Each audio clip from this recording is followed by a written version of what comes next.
নমস্কাৰ জোহাৰ আজি 2025 চনৰ 1 এপ্ৰিল তাৰিখে মই আমাৰ সমূহ অসমবাসী চাহ জনগোষ্ঠী আদিবাসী লোকসকলক সৰু মৰু ভিডিঅ' এটা দেখাব বিচাৰিছোঁ আৰু এই ভিডিঅ'টো হৈছে যিটো আমাৰ জনগোষ্ঠী জাতি একেবাৰে শেষ কৰা যিটো নীতি চলি আছে আমাৰ অসমত হেয়া আপোনালোকৰ ওচৰত দাঙি ধৰিব বিচাৰিছোঁ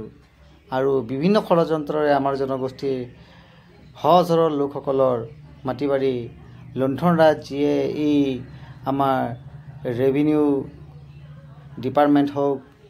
বা অসম চৰকাৰ হওক যি হিচাপত চলি আছে এইটো আপোনালোকক অলপ জনাব বিচাৰিছোঁ চাওক এয়া অকল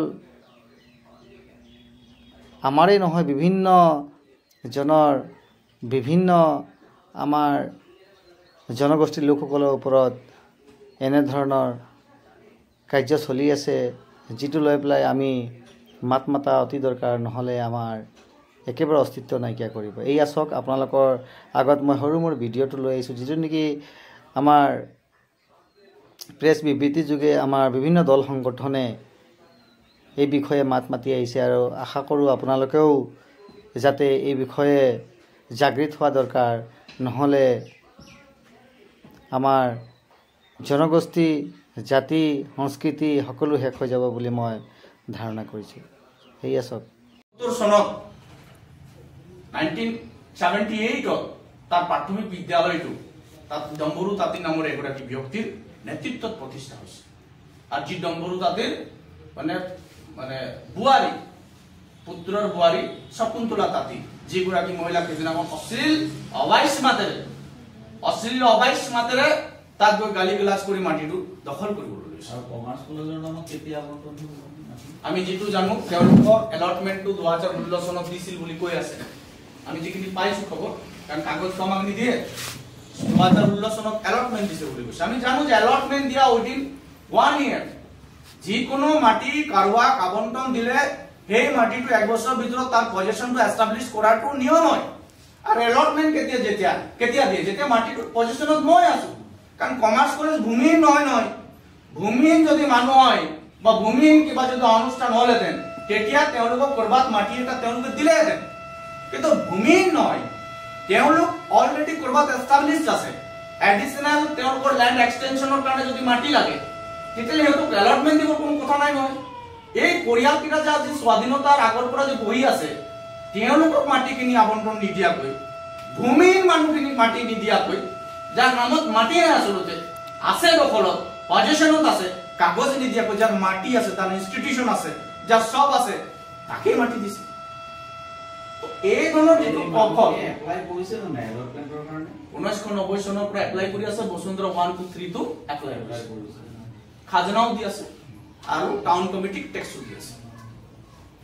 টেক্স দি আছে পিএমএৱাই ঘৰটো বন্ধ কৰাৰ মূল কাৰণটো কি দৰকাৰ আছিল জিলাটো ইয়াতে লিখিছে তেওঁলোকে এটা চিঠি দিছিল পৌৰসভাৰ কাৰ্যালয়ৰ পৰা প্ৰিয় হিতাধিকাৰী নমস্কাৰ জনালো আপোনাক জনাও যে আপোনাৰ বেংকৰ পাছবুকত পিএমএৱাই ঘৰৰ প্ৰথম কিস্তি 80000 টকা চৰকাৰে এৰি দিছে যেহেতু আপোনাৰ ভূমি বিবাদমান এলেকাত অৱস্থিত গতিকে ঘৰ হজা কাম সদ্যহতে বন্ধ ৰাখিবৰ বাবে জনোৱা পুনৰ জাননী নিদিয়া পৰ্যন্ত ঘৰ হজাৰ কাম বন্ধ থাকিব শীঘ্ৰে এই বিষয়টো প্ৰশাসন আৰু কলেজ কৰ্তৃপক্ষৰ লগত কথা পাতি নিষ্পত্তি কৰা হ'ব আৰু এইটো দিছিল আপোনাৰ 2024 চনত চেয়াৰমেনে দিছিল 16তে এলটমেন্ট দিয়া আছে 16ত এলটমেন্ট দিছে বুলি আমাক ৰাজস্ব বিষয়ৰ কাৰ্যালয়ত কৈছিল আমি যেতিয়া মণ্ডলক সুধিছিলো ৰেভিনিউ সাৰ্কুল অফিচাৰৰ আগৰ পৰা যেতিয়া সুধিছিলো তেখেতে কৈছিল কোনো ধৰণৰ এনেকুৱা প্ৰসিডিউৰ নাই বা এনেকুৱা কোনো প্ৰসিডিং নাই যে আমি 16 চনত কমাৰ্চ কলেজক মাটি দিছো তেওঁলোকে এতিয়া সৰু মৰু এটা কাগজ কলেজৰ ফালৰ পৰা আমাক দেখাইছিল তেতিয়া আমি কৈছিলো যে মাটি যদি কাৰোবাক দিয়ে উইদাউট পজিশন মোৰ যদি মাটিটো দখলেই নাই মই নাই তাত মোৰ নামত আবণ্টন কেনে কৰিব মইতো থাকিব লাগিব তাত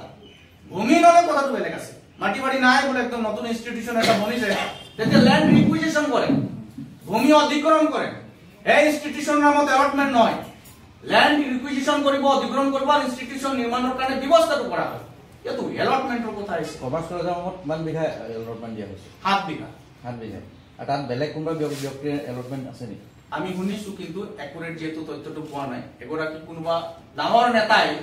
সেই 7 বিঘা মাটিটোৰ লগতে এক কঠা মাটিও তাৰ নামত ম্যাদি আবণ্টন হৈ আছে 7 বিঘাৰ লগতে কথা 7 বিঘাৰ লগতে কথা তেও না পজিশনত আছে না তাত ঘৰ আছে না দুৱাৰ আছে না খেতি কৰে না তাত মুৰ্গী গুড়াল না ছাগলী গুড়াল একোডালে নাই ভূমিহীন মানুহ নিজ ভূমি নহয় কোনোবা এটা ডাঙৰ এটা অনুষ্ঠানৰ কিবা হয় সভাপতি টাইপৰে হয় এটা ওলাব কেঁচু খান্দুতে হাফ ওলাই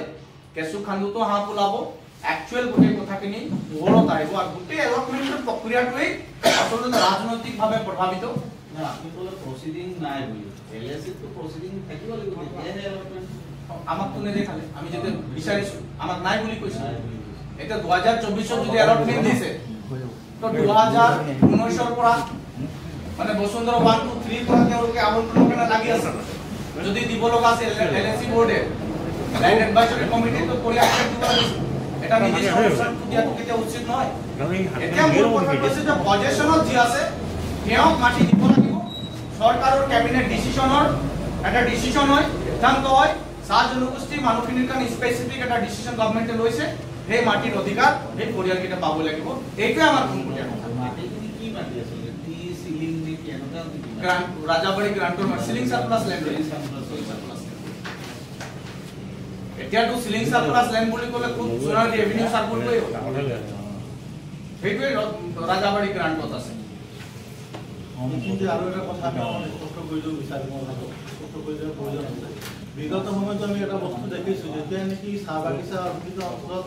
মাটি চৰকাৰ প্ৰশাসনে লয় বা চাহ জনগোষ্ঠী মানুহ য'ত বসস্থান কৰি থাকে তাত লয় তেতিয়া তাত বিভিন্ন অনুষ্ঠান প্ৰতিষ্ঠানৰ নামতে লয় আমি অলপ দিন আগত দেখিলো যেতিয়া ৰজাপুখুৰী মেডিকেলটো মানে ডাঙৰ কৰা হ'ল তেতিয়া দেখিলো বানখৰা মানে জবকা চাহ বাগিচাৰ মাটি তাত অধিকৃত কৰা হ'ল তেতিয়া আমি দল সংগঠনসমূহে কৈছিলো যে বাগিচাৰ মাটি যদি আপোনালোকে দিয়ে পৰৱৰ্তী দিনত কিন্তু বাগিচাসমূহ টেম্পাৰ হয় তেওঁলোকে নুশুনিলে আৰু বৰঞ্চ তেওঁলোকৰ নাতি মানে নেতা পালি নেতাবোৰে এইটো কথা কৰালে বিভিন্ন জেগাত প্ৰচাৰ চলালে যে স্বাধীনতা ছাত্ৰ সন্থা বা আদিবাসী ছাত্ৰ সন্থা বা এনেধৰণৰ যিবোৰ সংগঠন আছে তেওঁলোকে চৰকাৰী যি এটা অনুষ্ঠান কৰিছে তাৰ বিৰোধিতা কৰে যিহেতু চিকিৎসালয় এটা সকলোৰে প্ৰয়োজনীয় এটা বস্তুহে তাক আমি সদায় স্বাগতম জনাম আমি কেতিয়াও বিৰোধ নকৰোঁ ঠিক তেনেকৈ এতিয়াও যিটো কমাৰ্চ কলেজ এটা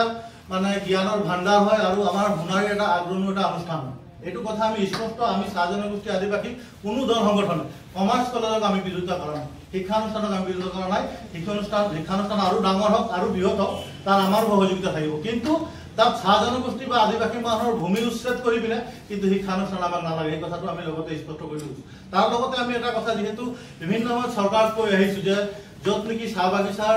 অঞ্চলত চাহ জনগোষ্ঠীৰ মানুহ বসতি স্থান আছে বা চাহ বাগিচা য'ত আছে তাত যদি ভূমি উচ্ছেদ কৰা হয় সেইটো সময়ত জিলা প্ৰশাসন বা চৰকাৰৰ যিবোৰ নেতা পানী নেতা থাকে তেওঁলোকে কয় যে বাগিচাৰ মানুহ একো আমি হেম্পাৰ নোহোৱাকৈ অনুষ্ঠান প্ৰতিষ্ঠানসমূহ কৰোঁ আপোনালোকে সংবাদ মাধ্যমৰ ব্যক্তিসকলে জানে চৰাইদেউ অঞ্চলৰ চিংলুটি কোম্পানীৰ জবকা চাহ বাগিচাৰ আজি বিগত বছৰত তাত দৰমহা দিব পৰা অৱস্থা নাইকিয়া হৈছে তাত যিহেতু বৃহৎ পৰিমাণৰ মাটি মানে মেডিকেলৰ নামত গ'ল তাত আমাৰ একো আপত্তি নাই কিন্তু আমি তেতিয়াই কৈছিলোঁ যে নিবনুৱা সমস্যা এটা তাত সৃষ্টি হ'ব আজি তাৰিখত যদি আমি জবকা চাহ বাগিচাত কৰ্মচাৰীৰ সংখ্যা চাওঁ আগতকৈ বহুত কমিলে শ্ৰমিক তাত ছটাই হৈছে তাত কিন্তু লেবাৰ ডিপাৰ্টমেণ্টে একেবাৰে চকুমুদা খুলিৰ ভাৱ ধৰি আছে তো এই কথাখিনি যিখিনি আছে আমি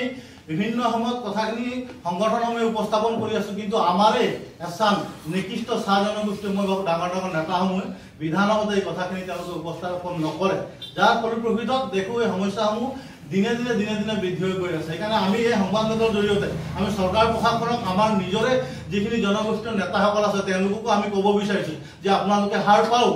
আহক শুনাই চাওক যে ইয়াত কেনেধৰণে চাহ জনগোষ্ঠী আদিবাসী মানুহখিনিক উচ্ছেদ কৰাৰ এটা পৰিকল্পনা কৰা হৈছে য'ত নেকি মানুহখিনিয়ে আজি উপায় নাপাই পিনে আজি প্ৰতিবাদ কৰিবৰ কাৰণে বাধ্য হ'বলগীয়া হৈছে সংবাদ দিবলৈ বাধ্য হ'বলগীয়া হৈছে কিন্তু তাত কিন্তু আমাৰ যিসকল নেতা পালি নেতা আছে তেওঁলোকে কিন্তু তাত একো এটা পদক্ষেপ বা তেওঁলোকে ভূমিকা গ্ৰহণ কৰা নাই তাৰ কাৰণে আমি লজ্জিত হৈছোঁ আৰু তেওঁলোককো আমি সকীয়াই দিব বিচাৰিছোঁ যে সময় সকলোৱে আহে তেওঁলোকে সজাগ সময় থাকোঁতে আৰু নিজ জনগোষ্ঠীৰ কাৰণে কাম কৰিবৰ কাৰণে তেওঁলোকে আগবাঢ়ি আহক আৰু বাকী যিসকল আমাৰ চৰকাৰৰ প্ৰতিনিধিসকল আছে বা আমাৰ জিলা প্ৰশাসনৰ মানুহসকল আছে অকল এইটোৱেই নহয় বিভিন্ন উদাহৰণ আমি ইতিমধ্যে দি আছোঁ প্ৰত্যেকটাতে আমি দেখিছোঁ তেওঁলোকে মানে য'ত নেকি চাহ জনগোষ্ঠী বা আদিবাসী মানুহৰ সমস্যা আছে তেওঁলোকে তাত পিঠি দিয়ে বিভিন্ন সমস্যা আছে যিহেতু আজি অকল মাটিৰ সমস্যাটোৱে কোৱা হৈছে সেইকাৰণে বাকী সমস্যাখিনি নকৈছোঁ কিন্তু বিশেষকৈ আমি জিলা প্ৰশাসনক আমি ক'ব বিচাৰিছোঁ তেওঁলোকে এনেধৰণে আমাৰ জনগোষ্ঠীটোৰ সমস্যাসমূহ পিঠি দিয়াৰ কাৰণে তেওঁলোকে কৰে কিন্তু ভয়ংকৰ গণ আন্দোলনৰ কাৰণে তেওঁলোকে সাজু থাকক আৰু এই আমি আন্দোলন কৰিবৰ কাৰণে আমি বাধ্য এই কথাখিনি আজি এই সংবাদমেলৰ জৰিয়তে আমি স্পষ্ট কৰি দিছোঁ